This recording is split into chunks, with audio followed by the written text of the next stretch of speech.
Hi friends, welcome back to Manjula's lifestyle vlogs.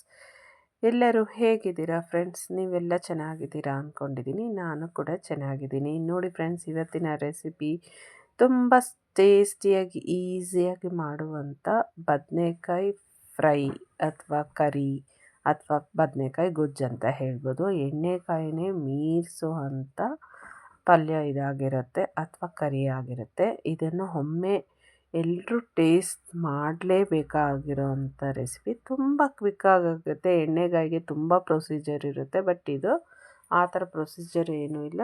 ಸಿಂಪಲಾಗಿ ಕ್ವಿಕ್ಕಾಗಿ ಕಡಿಮೆ ಇಂಗ್ರೀಡಿಯೆಂಟ್ಸಲ್ಲೇ ಮಾಡ್ಕೋಬೋದು. ಅಷ್ಟು ಟೇಸ್ಟಿಯಾಗಿರುತ್ತೆ.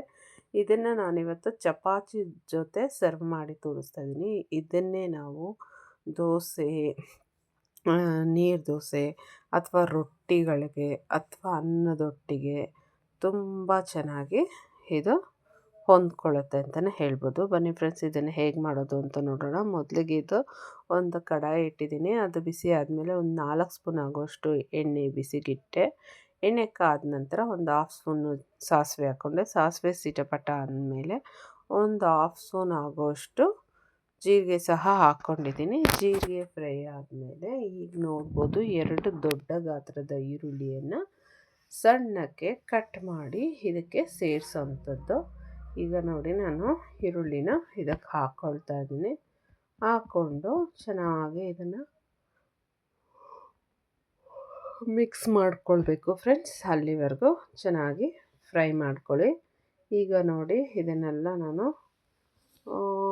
ಮಿಕ್ಸ್ ಮಾಡ್ಕೋಬೇಕು. ಈಗ ನಾನು ಇದಕ್ಕೆ ಸ್ವಲ್ಪ ಕರಿಬೇವಿನ ಸೊಪ್ಪು ಮತ್ತು ಸ್ವಲ್ಪ ಒಂದೆರಡು ಹಸಿಮೆಣಸಿನ್ಕಾಯಿ ಸಹ ನಾನು ಕಟ್ ಮಾಡಿ ಹಾಕ್ಕೊಳ್ತಾ ಇದ್ದೀನಿ. ನೀವು ನೋಡ್ಬೋದು. ಈಗ ಇದನ್ನೆಲ್ಲ ನಾವು ಮಿಕ್ಸ್ ಮಾಡೋಣ ಫ್ರೆಂಡ್ಸ್. ಮಿಕ್ಸ್ ಮಾಡ್ತಾ ಚೆನ್ನಾಗಿ ಇದನ್ನು ಫ್ರೈ ಮಾಡಬೇಕು. ಇದು ಈರುಳ್ಳಿ ಚೆನ್ನಾಗಿ ಫ್ರೈ ಆಗಬೇಕು, ಅಲ್ಲಿವರೆಗೂ ಫ್ರೈ ಮಾಡೋಣ. ಇಲ್ಲಿವರೆಗೂ ಯಾರೆಲ್ಲ ನನ್ನ ಚಾನಲ್ನ ಸಬ್ಸ್ಕ್ರೈಬ್ ಮಾಡದೆ ನೋಡ್ತಾ ಇದ್ದೀರಾ ಫ್ರೆಂಡ್ಸ್, ಸಬ್ಸ್ಕ್ರೈಬ್ ಮಾಡಿಕೊಂಡು ನೋಡಿ ಅಂತ ಹೇಳಿ ಕೇಳ್ಕೊಳ್ತಾ ಇದ್ದೀನಿ. ಯಾಕಂದರೆ ನೀವು ಸಬ್ಸ್ಕ್ರೈಬ್ ಮಾಡ್ಕೊಂಡು ನೋಡೋದ್ರಿಂದ ನಾನು ಹಾಕೋ ವಿಡಿಯೋಸ್ ಎಲ್ಲ ನಿಮಗೆ ನೋಟಿಫಿಕೇಷನ್ ಬರುತ್ತೆ. ಹಾಗಾಗಿ ಈಗ ನೋಡ್ಬೋದು, ನಾನು ಇದಕ್ಕೆ ಸ್ವಲ್ಪ ಶುಂಠಿನೂ ಮತ್ತು ಬೆಳ್ಳುಳ್ಳಿ ಪೇಸ್ಟನ್ನು ಹಾಕ್ಕೊಂಡೆ.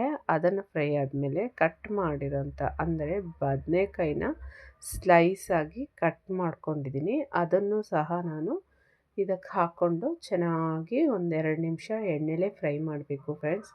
ಆಗಲೇ ಇದರ ಟೇಸ್ಟ್ ಚೆನ್ನಾಗಿರುತ್ತೆ. ಈಗ ನೋಡಿ, ಒಂದು 1/4 ಸ್ಪೂನ್ ಆಗೋಷ್ಟು ಅರಿಶಿನ ಸಹ ನಾನು ಹಾಕ್ಕೊಂಡಿದ್ದೀನಿ. ಅದನ್ನು ಹಾಕ್ಕೊಂಡು ಫ್ರೈ ಮಾಡ್ಕೊಳ್ಳೋಣ. ಇದು ಈ ಥರ ಚೆನ್ನಾಗಿ ಫ್ರೈ ಮಾಡ್ಕೋಬೇಕು. ಆವಾಗ ಇದೆಲ್ಲ ಚೆನ್ನಾಗಿ ಒಗ್ಗರಣೆಗೆ ಮಿಕ್ಸ್ ಆಗುತ್ತೆ ಮತ್ತು ಬದನೆಕಾಯಿ ಕೂಡ ಒಳ್ಳೆ ಟೇಸ್ಟ್ ಬರುತ್ತೆ ತಿನ್ನಬೇಕಾದ್ರೆ. ಹಾಗಾಗಿ ಈಗ ನೋಡಿ, ಇದು ಒಳ್ಳೆ ರೀತಿಯಾಗಿ ಮಿಕ್ಸ್ ಮಾಡ್ಕೊಂಡಿದ್ದೀನಿ. ಈಗ ಮಿಕ್ಸಿಂಗ್ ಆದಮೇಲೆ ನಾವಿದಕ್ಕೆ ಸ್ವಲ್ಪ ತಳ ಹಿಡಿಬಾರ್ದು ಅಂತ ನೋಡಿ ನಾನು ಸ್ವಲ್ಪ ನೀರನ್ನ ಚಿಮಿಸ್ಕೊಳ್ತಾ ಇದ್ದೀನಿ ಸೌಟಲ್ಲೇ. ನೀವು ನೋಡ್ಬೋದು, ಇನ್ನೊಂದು ಸ್ವಲ್ಪ ಬೇಕಾಗುತ್ತೆ. ಅದನ್ನು ಸಹ ನಾನಿಲ್ಲಿ ಚಿಮಿಸ್ಕೊಂಡೆ. ಈಗ ನೋಡಿ, ಇದಕ್ಕೆ ನಾನು ಇಲ್ಲಿ ಸಾಂಬಾರು ಪುಡಿ ಇರುತ್ತಲ್ಲ, ಅದನ್ನೇ ಹಾಕ್ಕೊಳ್ತಾ ಇದ್ದೀನಿ ಫ್ರೆಂಡ್ಸ್. ಇಲ್ಲಿ 1.5 ಸ್ಪೂನ್ ಆಗೋಷ್ಟು ನಾನು ಈ ಗೊಜ್ಜಿಗೆ ಹಾಕ್ಕೊಂಡಿದ್ದೀನಿ.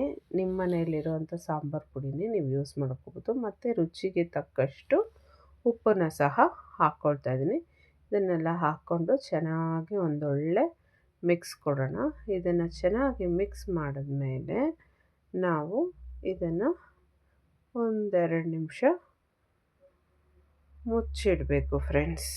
ಇದನ್ನು 1-2 ನಿಮಿಷ ಮುಚ್ಚಿಟ್ರೆ ಅದು ಸ್ವಲ್ಪ ಅಂದರೆ ಏನಂದರೆ ಸ್ವಲ್ಪ ಮೆತ್ತಗೆ ಆಗುತ್ತೆ.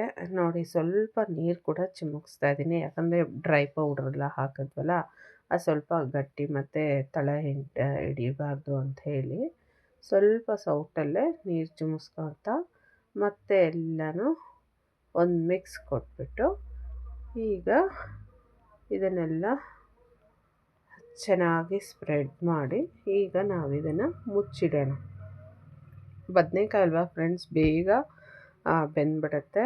ನಾನಿಲ್ಲೊಂದು 2 ನಿಮಿಷ ಮುಚ್ಚಿಡ್ತಿದ್ದೀನಿ. ಈಗ ನೋಡಿ ಮಿಕ್ಸಿ ಜಾರ್ಗೆ ಸ್ವಲ್ಪ ತೆಂಗಿನ ತುರಿ ಮತ್ತು ಕಡಲೆ ಬೀಜ ಗೊತ್ತಲ್ವ ಫ್ರೆಂಡ್ಸ್, ಅದನ್ನು ನೋಡಿ ಇಲ್ಲಿ ಹಾಕ್ಕೊಂಡಿದ್ದೀನಿ. ಇವೆರಡನ್ನೂ ನಾವು ಡ್ರೈ ಪೌಡ್ರ್ ಮಾಡಿ ಇಟ್ಕೋಬೇಕು.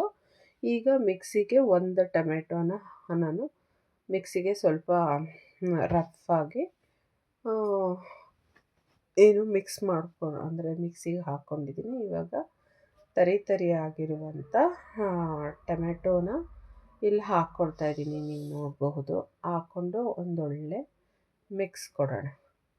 ನೋಡಿ ಫ್ರೆಂಡ್ಸ್, ಎಷ್ಟು ಈಸಿಯಾಗಿ ಕ್ವಿಕ್ಕಾಗಿ ಇದನ್ನು ಮಾಡ್ಕೋಬೋದು. ನಿಮಗೆ ಗ್ರೇವಿ ಬೇಕಂದರೆ ಒಂದು ಸ್ವಲ್ಪ ನೀರು ಹಾಕ್ಕೊಳ್ಳಿ, ಇಲ್ಲ ಸ್ವಲ್ಪ ಡ್ರೈ ಆಗಬೇಕು ಅಂದರೆ ಹೀಗೆ ಬಿಟ್ಬಿಡಿ ಅಷ್ಟೇ. ಇದು ಪಲ್ಯ ರೆಡಿನೇ ಆಗಿಬಿಡುತ್ತೆ. ಅಂದರೆ ಈಗ ಟೊಮ್ಯಾಟೊ ಹಾಕಿದ್ದೀವಲ್ಲ, ಟೊಮೆಟೊ ಅಲ್ಲಿ ಸ್ವಲ್ಪ ಹಸಿ ವಾಸನೆ ಹೋಗೋವರೆಗೂ ಇದನ್ನು ನಾವು ಬೇಯಿಸ್ಕೊಳ್ಬೇಕಾಗುತ್ತೆ. ಈಗ ನೋಡಿ ಇದನ್ನು ಚೆನ್ನಾಗಿ ಮಿಕ್ಸ್ ಮಾಡ್ಕೊಂಡಿದ್ದೀನಿ. ಇದು ಚೆನ್ನಾಗಿ ಮಿಕ್ಸ್ ಆದಮೇಲೆ ನಾವು ಟೊಮೆಟೊ ಅದು ಹಸಿ ವಾಸನೆ ಹೋಗೋವರೆಗೂ ಫ್ರೈ ಮಾಡ್ಕೋಬೇಕಾಗುತ್ತೆ. ಈಗ ನಾನು ಮಿಕ್ಸಿ ಜಾರ್ಗೆ ಸ್ವಲ್ಪ ನೀರು ಹಾಕ್ಕೊಂಡು ಅದನ್ನು ಇದಕ್ಕೆ ಹಾಕ್ಕೊಳ್ತಾ ಇದ್ದೀನಿ. ಯಾಕಂದರೆ ನನಗೆ ಸ್ವಲ್ಪ ಗ್ರೇವಿ ಆಗಬೇಕಾಗಿತ್ತು, ಹಾಗಾಗಿ ಸ್ವಲ್ಪ ನೀರು ಹಾಕ್ಕೊಳ್ತಿದ್ದೀನಿ. ಯಾಕಂದರೆ ಟೊಮೆಟೊ ಹಸಿ ವಾಸನೆ ಹೋಗ್ಬೇಕಂದ್ರೆ ಅದು ಸ್ವಲ್ಪ ಕುದಿಬೇಕು, ಅವಾಗ ಇನ್ನೂ ಗಟ್ಟಿ ಆಗಿಬಿಡುತ್ತೆ. ಹಾಗಾಗಿ ಮತ್ತು ನಾವು ತೆಂಗಿನ ತುರಿನೂ ಕಡಲೆ ಬೀಜ ಏನು ಡ್ರೈ ಪೌಡ್ರ್ ಮಾಡ್ಕೊಂಡಿದ್ವಲ್ಲ ಅದನ್ನು ಇವಾಗ ಹಾಕ್ಕೋಬೇಕು ಫ್ರೆಂಡ್ಸ್. ಇದನ್ನು ಹಾಕಿದ್ಮೇಲೆ ಇನ್ನೂ ಸ್ವಲ್ಪ ಗಟ್ಟಿ ಆಗುತ್ತೆ. ಹಾಗಾಗಿ ನೀವು ಸ್ವಲ್ಪ ನೋಡಿಕೊಂಡು, ನಿಮಗೆ ಪಲ್ಯ ಥರ ಬೇಕು ಅಂದರೆ ಇಷ್ಟೇ ಗಟ್ಟಿ ಇರಲಿ, ಅದು ಇನ್ನೊಂದು ಸ್ವಲ್ಪ ಬೇಯೋಷ್ಟರಲ್ಲಿ ಗಟ್ಟಿ ಆಗುತ್ತೆ. ಇಲ್ಲ ಸ್ವಲ್ಪ ಗ್ರೇವಿ ಥರ ಬೇಕು ಅಂದರೆ ಇನ್ನೊಂದು ಸೌಟ್ ಆಗೋಷ್ಟು ನೀರು ಹಾಕ್ಕೊಂಡ್ರೆ ನಿಮಗೆ ಅದು ಗ್ರೇವಿ ಥರ ಆಗುತ್ತೆ. ಫ್ರೆಂಡ್ಸ್, ಇಲ್ಲಿ ಏನಂದರೆ ಬದನೇಕಾಯಿ ನಿಮಗೆ ಹಾಗೆ ಸಿಗಬೇಕು ಅಂದರೆ ಸ್ವಲ್ಪ ಕಡಿಮೆ ಫ್ರೈ ಮಾಡ್ಕೊಳ್ಳಿ, ಇಲ್ಲ ಅದು ಸ್ವಲ್ಪ ಸ್ಮ್ಯಾಶ್ ಥರ ಆಗಿ ಗ್ರೇವಿ ಥರ ಬೇಕಂದರೆ ಸ್ವಲ್ಪ ಬೇಯಿಸ್ಕೋಬೇಕಷ್ಟೆ. ಈಗ ನೋಡಿ ನಾನು ಎಲ್ಲ ಮಿಕ್ಸ್ ಕೊಟ್ಟರೆ ಈ ಥರ ನನಗೆ ಗ್ರೇವಿ ಥರ ಆಗಿದೆ. ಇಲ್ಲಿಗೆ ನಮ್ಮ ಬದನೇಕಾಯ್ದು ಗ್ರೇವಿ ಏನಾಗಿದೆ ಅದು ರೆಡಿ ಆಯಿತು. ನಾನು ನಿಮಗೆ ಸರ್ವಿಂಗ್ ಕೂಡ ಮಾಡಿ ತೋರಿಸ್ತಾ ಇದ್ದೀನಿ. ಇದಕ್ಕೆ ಕೊತ್ತಂಬರಿಯಿಂದ ಅಲಂಕಾರ ಮಾಡಿದರೆ ಆಯಿತು ಫ್ರೆಂಡ್ಸ್, ಅಷ್ಟೇ. ನನ್ನ ಹತ್ರ ಕೊತ್ತಂಬರಿ ಇರಲಿಲ್ಲ, ಹಾಗಾಗಿ ನಾನು ಹಾಕಲಿಲ್ಲ. ನೋಡಿ, ಆಗಲೇ ಹೇಳ್ದಂಗೆ ನಾನು ಚಪಾತಿ ಒಟ್ಟಿಗೆ ಸರ್ವ್ ಮಾಡಿ ತೋರಿಸ್ತಾ ಇರೋವಂಥದ್ದು. ತುಂಬ ಟೇಸ್ಟಿಯಾಗಿರುತ್ತೆ ಫ್ರೆಂಡ್ಸ್, ಒಮ್ಮೆ ನೀವು ಟ್ರೈ ಮಾಡಿ. ಬ್ಯಾಚುಲರ್ಸು ಅಥವಾ ಯಾರೆಲ್ಲ ರೂಮ್ಮೇಟ್ಸು ಇರ್ತಿರಲ್ವ, ಅವ್ರಿಗೆಲ್ಲ ಅಡುಗೆ ಬರದೇ ಇರೋರು ಒಮ್ಮೆ ಟ್ರೈ ಮಾಡಿ. ಎಷ್ಟು ಈಸಿಯಾಗಿ ಸಿಂಪಲ್ಲಾಗಿ ಮಾಡಬಹುದು, ತುಂಬ ರುಚಿಯಾಗಿರುತ್ತೆ. ಟೇಸ್ಟ್ ಕೂಡ ತುಂಬ ಚೆನ್ನಾಗಿರುತ್ತೆ ಫ್ರೆಂಡ್ಸ್. ಎಣ್ಣೆಗಾಯಿ ನಾವೇನು ಮಾಡ್ತೀವಲ್ಲ ಅದೇ ಥರ ಟೇಸ್ಟೇ ಇರುತ್ತೆ, ಬಟ್ ಸಿಂಪಲ್ ಪ್ರೊಸೀಜರ್ ಅಂತಲೇ ಹೇಳಬಹುದು. ಇದಾಗಿತ್ತು ಇವತ್ತಿನ ವಿಡಿಯೋ. ಮುಂದಿನ ವಿಡಿಯೋದಲ್ಲಿ ಸಿಗೋವರೆಗೂ ಬಾಯ್ ಫ್ರೆಂಡ್ಸ್.